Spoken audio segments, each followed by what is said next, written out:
Hi Nancy, it's Psychic Lori. How are you? Okay, I guess I've been with someone for 3 years ago that I actually met on a cruise, and we've been engaged for a year on Valentine's Day. And I guess I just have, I'm getting more apprehensions like the longer we're together, and he's, pushing towards marriage, and I'm getting more and more scared. Okay, Nancy, what's his first name? Tom. So what is your question is that you're becoming fearful the more the wedding date comes closer? We don't have a date set. And that's because of you, right? Yes, definitely. Yeah. He is always going to be very pragmatic, okay? I get that he's head over heels for you. I totally get that. In a big way. I don't see a lot of negativity in this relationship by any means. I just see that if you want to be out there being, doing, seeing, saying, you may be doing that on your own, and he may be home making the money. Do you know what I mean?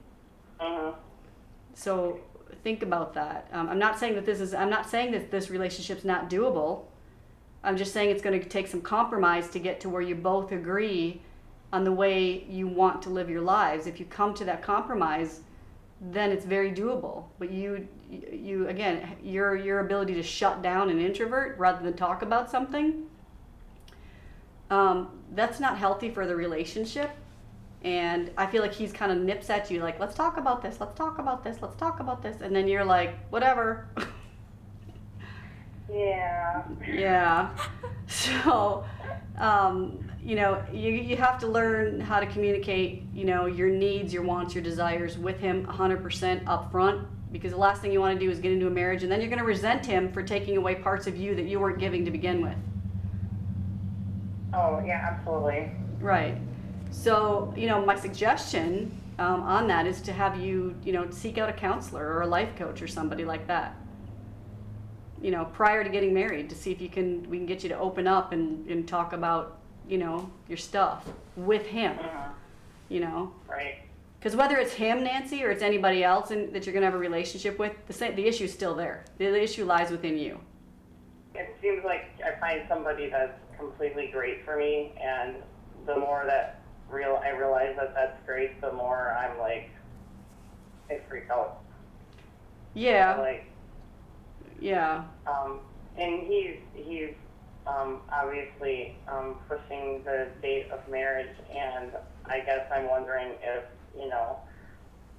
I pushed this off, not that I haven't explained to him why, if he'll stay with me, or if he'll... Yeah, he'll stay. Yeah, he's not going anywhere. You can push it off for another 2-3 years and he'll still stick by your side.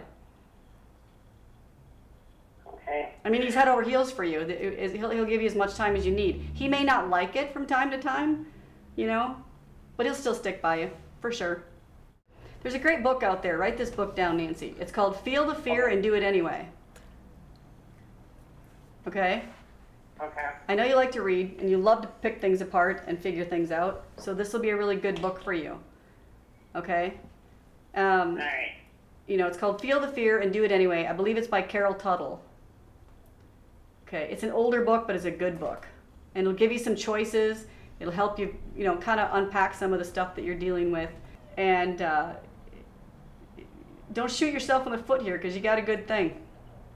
Well, that's good to hear, because I find myself further from it all the time. This is nothing but my own doing. Right, and it's just fear-based, And honestly, a lot of women get cold feet before they even have to even commit to something like that. So you're not so unusual in all of this, by the way, but to get you unstuck and get the fear to dissipate so that you can go forward and have a really good, happy life, it's a good thing. You have a good relationship. This guy, he'd walk on water for you, and you know that. I do know that. And that's sometimes what we need. Our friends often will sugarcoat things for us and say, don't really want to commit to an opinion, just kind of like, oh, well, if you're thinking this, oh, well, I support you. I support you no matter what, But if you're like, no, you can see that this is a good thing, and you know better than most people who are just kind of guessing from what they've heard, And a lot of times all we hear is the negative things from our friends, you know, because that's very that's what they true. want to unload. It's not, you know, Right. you're at home having fun when it's fun. Right, right. You know, It's that's only when really you hit a wall. That is really well said. It's a really great point you bring up, is that we only hear the negative things from our friends. I'm equally as guilty of that, giving my friends the negative information. And it's something that is really should be brought up. So I'm glad you bring it up, because you know, the glass is half full and always look up. Yeah.